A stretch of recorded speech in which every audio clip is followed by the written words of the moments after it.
Bismillahirrahmanirrahim. Alhamdulillahi Rabbil Alamin. Arrahmanirrahim. Maliki Yawmiddin. Wassalatu wassalamu ala ashrafil anbiya'i wal mursalin. Nabiyyina Muhammad wa ala alihi wa sahbihi wa sallama tasliman kathira. Amma ba'd. Allahun azza jall e lavdrojmë, ata falenderojmë, e madhrojmë Zotin krijuesin e gjithësisë, me shërplotet, me shërbërsin, suduesin e ditës së gjykimit. Ndërsa salavatet dhe selamet i dërgojmë pejgamberin ton Muhammedin sallallahu alaihi wasallam, mbi familjen e tij të ndershme, mbi shokët e tij besnik dhe mbi gjithë ata të cilët e përcjellin rrugën e tij deri në ditën e gjykimit. Me lejen e Allahut azza wa jall, sonte do të komentojmë një hadith pejgamberit sallallahu alaihi wasallam, i cili trajton një temë shumë më rëndësi, nga se vetë Islami, Kurani dhe Suneti e pejgamberit sallallahu alaihi wasallam kanë ardhur urrëfys për jetën tonë, me na mësua se si të sillim me Allahun, si të adhurojmë atë, si të sillim karshi pejgamberit sallallahu alaihi wasallam, Kuranit, mirë po edhe të në edukoj në jetën e përditshme, se edhe si të veshemi, edhe si të hajmë, edhe si të pime, kështu më radhë. Pra thjesht, Islami s'ka lënë sferë të jetës, vetëm se ka rregullu, qoftë ato në raport me krijuesin, qoftë ato në raporte me krijesën, apo edhe në atë se si duhet njeriu të sillet me veten e vet. E sot kam zgjedhur një hadith i cili e flet dhe trajton një sprovë të njerëzimit, ndoshta më herët ka qenë më tepër të theksuar të pabesimtarët, e tash i mbon na edhe ata njëjtë në këtë aspekt. E kam fjalën çështjen e ngrënjes, edhe atë ngrënjes pa mos, edhe duke tepruar, e që realisht këtë temë ka trajtuar edhe Kurani dhe Suneti e pejgamberit sallallahu alaihi wasallam në hadithe të ndryshme. Ne kemi zgjedhur vetëm një hadith me fol për të, e që thash kjo është tash e përbashkët edhe për neve besimtarëve dhe ju pabesimtarët, bile ata pabesimtarët në aspektin mjekësor, tash pejse kanë dëgjuar prej mjekëve të tyre dhe atyre të cilët merren me këtë çështje se ushqimi i tepërt është i dëmshëm për shëndetin. Realisht ata më tepër poruhen se ne muslimanët, të cilët realisht këto çështje i kemi pas rregulluar para 15 shekujve. Për atëherë kur ka zbritur Allahu fjalën e tij, kulu washrabu wala tusrifu innahu la yuhibbul musrifin, hani e pini e mos e teproni, nga se ai Allahu azza wa jall nuk i don ata të cilët e teprojnë. Apo hadithin e vërtet pejgamberit sallallahu alaihi wasallam, kur ka treguar se realisht njeriu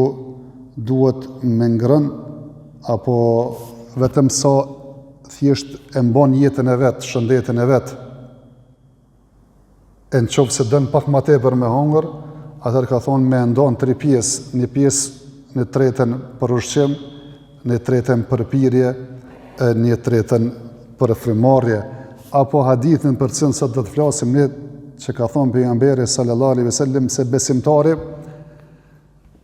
ku tekstualisht që ka thonë, edhe pse do të marrim se çka është për qëllimi, besimtari han me një zorr, që i bie shqip, besimtari han me një bark, e pa besimtari han me 7 barqe. Pra thjesht me në treguar se realisht besimtari ndallon, i zbaton çto hadithe, ata jetën që hani pini mos e teproni, nga se Allahu azza jall nuk i don ata të cilët e teprojnë. Mirë po, para se me fol për këtë hadith, kisha pas qef vetëm me tregu 2 çështje. E para, ky hadith ka një tregim se tregohet hadithin që transmeton Abu Huraira, se një njeri i cili ka qenë pabesimtar hante sa 7 vet, hante shumë, ndërsa kur u bë musliman, do më thonë hante pak, Edhe i është përmendur rasti ky rast pejgamberit sallallahu alaihi wasallam se ai para se me qenë besimtar hante shumë, pe që bo musliman po han pak, ka thonë se besimtari han me një bark, pa besimtarët hajnë me 7 barqe. Apo ka ardhur një tregim të cilën e transmeton Nafi', i cili ka qenë shërbëtor i Ibn Omerit, se Ibn Omeri ka pas traditë që s'ka hungur bukë shpit vetëm se ka pas qef në sofërtina me pas një të varfër që me hungur bashkë me ta. Edhe një dit ja ka sjell ky Nafiu një njeri i cili ull i varfër me Ibn Omerin me ngrën, mirë po ngrëni shumë. Masi që ngrëni, Ibn Omeri nuk foli hiq asgjë, vetëm se i tha, dhe më thonë Nafiut, tha mos ma sjell këtë njeri ma, nga se kam dëgjuar pejgamberin sallallahu alaihi wasallam se besimtari han me një bark e pa besimtari han me 7 barqe. Pra thjesht këto 2 raste tregohen në lidhje me këtë hadith. E para ajo që është përmend pejgamberit sallallahu alaihi wasallam se një njeri para se më bë musliman hante shumë, e mbasi që u bë musliman hante pak, edhe e ceku këtë hadith edhe rasti Ibn Omerit me atë personin i cili hante, në më thonë mirë për hante shumë, dhe i tha Nafiut mos më sjell më këtë njeri në trezën dhe sofrën time. Ky hadith e transmeton edhe Buhariu edhe Muslimi, edhe gjen në për të gjitha librat e hadithit, edhe as kush nuk e konteston, dhe më thonë saktësinë dhe autoritetin e këtij hadithit. Përveç në kohën bashkohore, ndoshta më herët njerëz të cilët faktikisht nuk kanë besim në Allahun dhe pejgamberin sallallahu alaihi wasallam, me të cilët thjesht dhe më thonë peshkojnë në ujë të turbullt, ata gjajnë dhe më thonë edhe qimen e vezë, edhe mundohen që këti hadithi me i gjithë dhe më thonë të meta dhe me treguar se çka është feja juaj, se çka ka thonë pejgamberi juaj, apo dikush me mungu se ka thonë faktikisht për të fjalë pejgamberi sallallahu alaihi wasallam, nga se nëse marrëm trupin dhe fizionominë dhe atë anatominë e njeriut, qoftë pa besimtar apo besimtar, realisht është i njëjtë, nuk ka dhe më thonë diçka ndallim, dhe më thonë pe besimtarit dhe pa besimtarit, që dhe më thonë me kuptu këtë hadith që besimtari han me një bark e pa besimtari han me 7 barqe. Mirë po këta gjorët nuk e kanë kuptuar drejt këtë hadith se çka është qëllimi i pejgamberit sallallahu alaihi wasallam, nga se realisht dietarët kanë dhënë komente të ndryshme në lidhje me këtë hadith. Disa kanë thonë ky hadith është ashtu siç shihet. Pra, thjesht nuk ka nevojë me kuptu se ka alegorinë e të, se është për qëllim diçka tjetër për te tekstit, mirë po thojnë realisht është për qëllim vetë teksti, dhe vetë ajo çka është thonë në hadithin e vërtet pejgamberit sallallahu alaihi wasallam, e mas andej këta janë ndonë disa mendime, disa prej tyre kanë thonë hadithi kuptohet ashtu siç është thënë, nga se hadithi është thënë për një person caktuar në kohën e pejgamberit sallallahu alaihi wasallam. E tregojnë një rast se kanë ardhur disa njerëz, dhe më thonë kohën e pejgamberit së në Medine, edhe pejgamberi sallallahu alaihi wasallam i ka shkep të gjithë musafirët ata në për shokët vetë, pas një njeri i cili ishte edhe i gjatë edhe i madh, atë nuk e merrte askush dhe e merr pejgamberi sallallahu alaihi wasallam, thjesht thonë i kanë mbjell 7 dele edhe 7 të deleve të çumtën që ka pas, ato 7 dele e ka pi i vetëm. Masandejna faktikisht kur u bë musliman, dhe më thonë i është afru të nshi, vetëm sa është mjell një dele, edhe ka pijat edhe është mjaftu. Edhe thonë se realisht ky hadith e ka thonë pejgamberi sallallahu alaihi wasallam për një person caktuar, nuk është për qëllim dhe më thonë me përgjithësu se besimtari han me një bark e pa besimtarët han me 7 barqe. Duke ashtuar edhe kësaj, kanë thonë se realisht ndoshta kjo është për mrekullive dhe argumenteve vetë pejgamberllokut që me ia vërtetu pejgamberit sallallahu alaihi wasallam, po atij personit i cili ka pranuar islamin, se njeriu kur hyn në islam ka mirësinë e të, e prej tyre se në kohën para se me qenë musliman ka qenë i pangopur. 7 dele janë miell dhe i ka domethënë pi çumshën e tyre së ngop, ndërsa elhamdullah kur e ka uzuar islami ka mjaftuar një dele më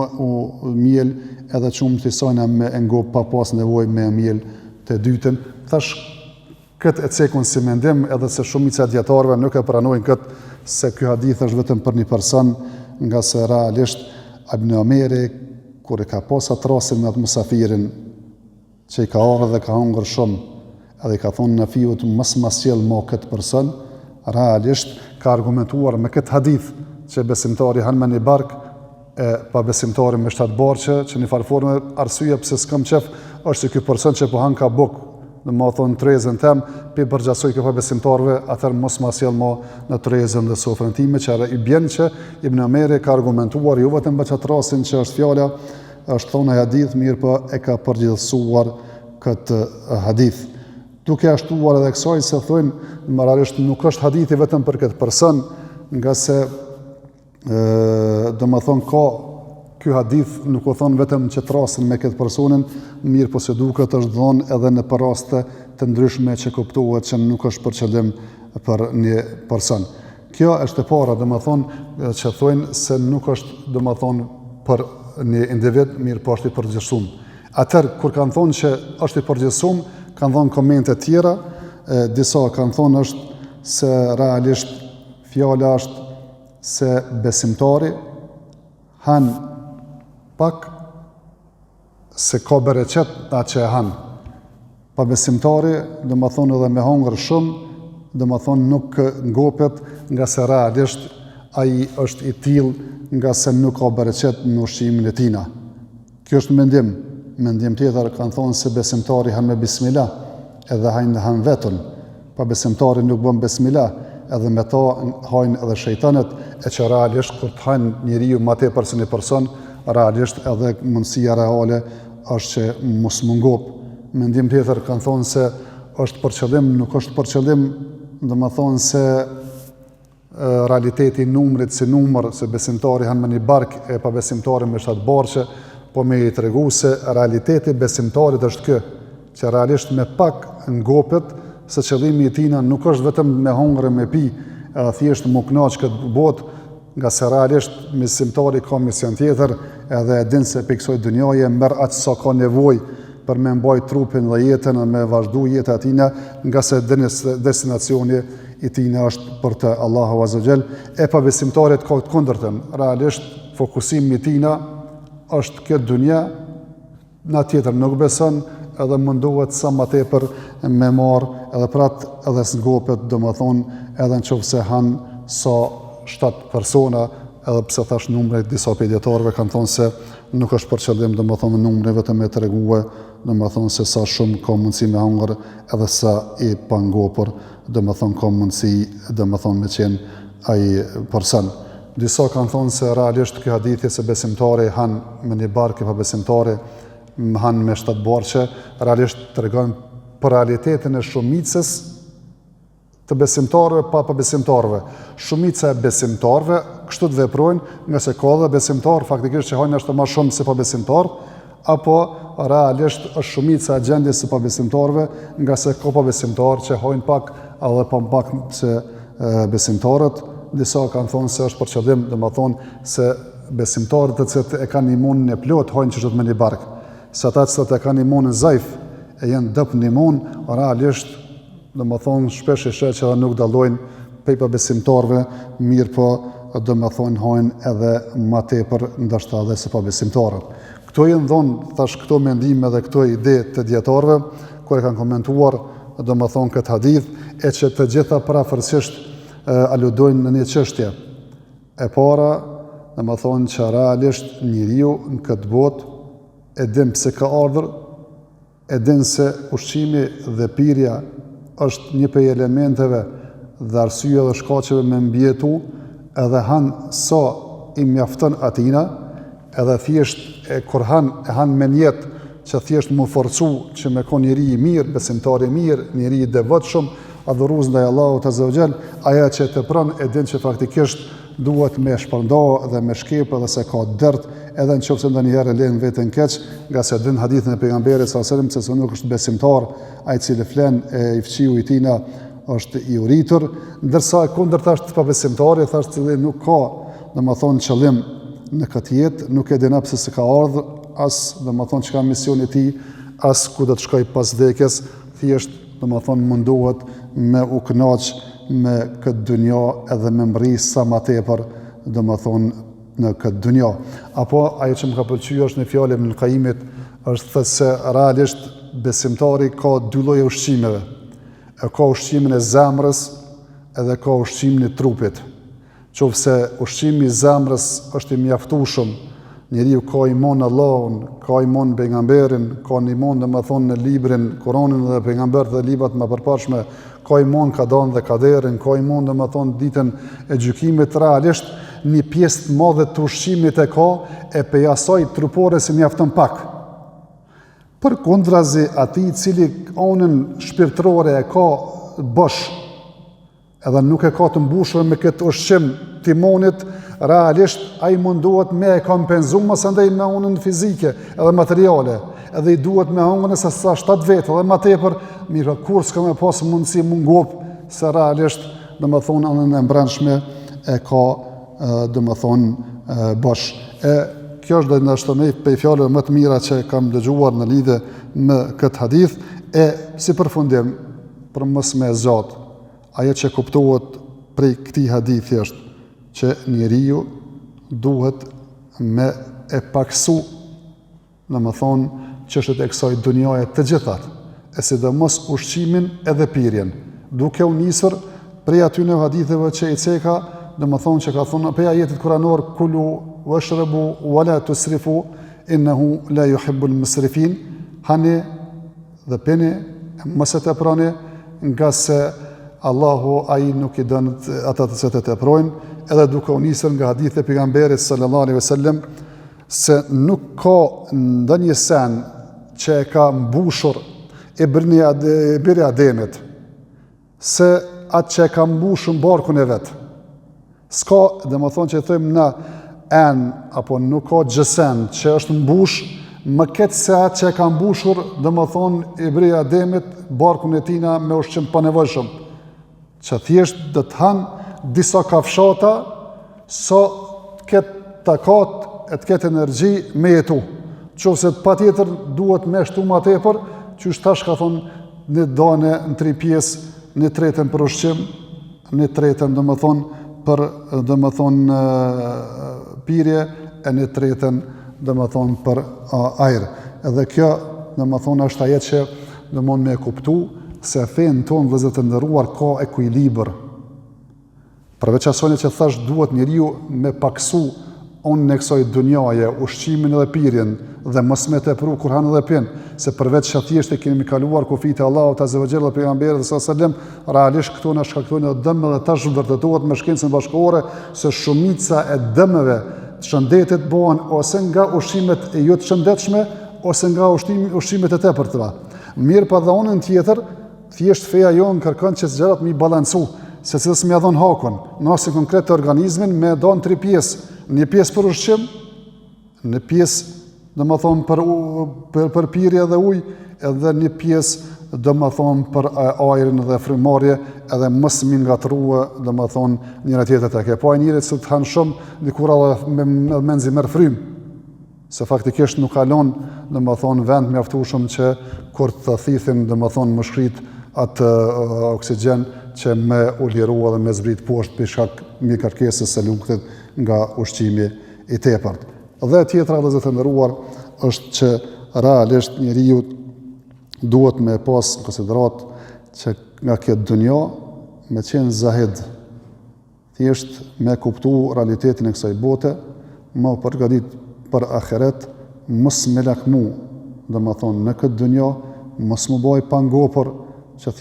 thjesht mos mungije, zgjihet në buk, zgjihet në ushqime, zgjihet domethënë vetura, zgjihet në shtëpia, runa zot dikush domethënë edhe ndoshta edhe diçka tjetër, faktikisht i pangopër, thur se do më nxon këtë dunjë e gjori, domethënë është i përkohshëm e destinacioni përfundimtar është ahireti, domethënë dhe kalimi te Allahu azza wa jall. Çështje tjetër që me këtë përfundojmë është se me kuptu realitetin e se çfarë ndikimi ka besimi në jetën e njeriu. Qofse njeriu ka besim drejt, edhe i praktikon besimin të cilat e beson, e mëson atë që ka dobi edhe thjesht kthehet te ai me interes për të. Në rasti konkret, veç shikoni atë që na ka mësuar pejgamberi sa disa, domethënë edukata të ushqimit, me hongër me bismillah, me hongër me dorë djath, me hongër para vete, me hongër pak edhe mos me tepru. E gjitha këto faktikisht sot shëndetshme dhe sa janë dobi të njeriut, mirë po ai cili ka bindjen e fortë i zbaton, i praktikon dhe jetëson, ndërsa ai cili është zaif apo nuk i ka këto, domethënë predispozita, faktikisht ai domethënë nuk tërhiqet prej këtyre gjëra vetëm se kur shtrihet në krevatin e smundjes, mirë për atë njeriu thjesht jeton me islam, jeton me bindje dhe nëse jeton me besim, edhe jetën e ka më të lehtë, mirë po edhe llogarin me lejen e Allahut azza wa jalla të ketë më të lehtë nesër ditën e gjykimit. Elusim Allahun azza wa jalla që të na falë mëkatet tona, na bën për atyre të cilët e kuptojmë fenë ashtu siç duhet, ata që e mësojmë na mundsoft Allahu azza wa jalla me praktiku. E sidomos këtë mësim për të cilën po flasim në sonte, nga se thash qofse e ka thonë pejgamberi sallallahu alaihi wasallam se besimtarë janë me një barkë, ata me 7 barqe, realisht sikur kena filluar me i ndru vendet, Allahu na mundsoft me hangër me pi e mos me tepru, nga se ai nuk i don ato që të teprojnë. Wa akhiru dawana alhamdulillahi rabbil alamin wa sallallahu wa sallam ala nabiyyina Muhammad.